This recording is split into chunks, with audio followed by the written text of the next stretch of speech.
Pinili mo yung isang Rolls Royce kasi naganda ko sa bayan, tama ba? Yes. Ano bang mga to? Lamborghini? I don't have a room. Sandro Marcos. Good afternoon. Good afternoon, Deka. Kamusta yung fashion dito mo ng dress mo? Ayos sumagot. Ayos sumagot. Huwag naman ganun, boss. Ay, nagkasal.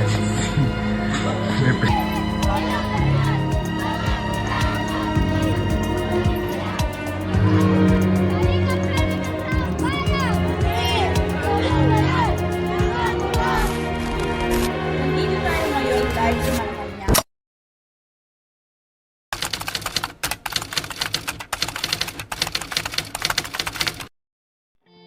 Wala tayong magagawa.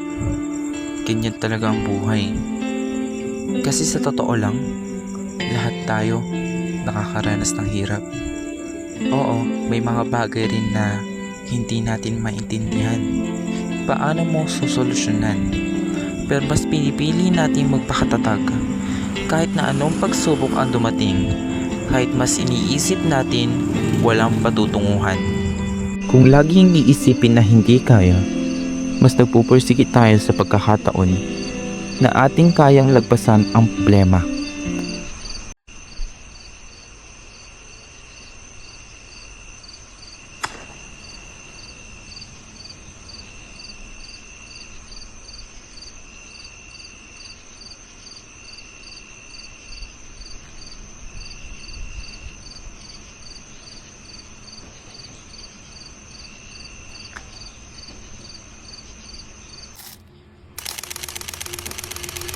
Mahirap nga ba talaga ang Pilipinas? Gayong limpak-limpak ang nananakaw ng korupsyon.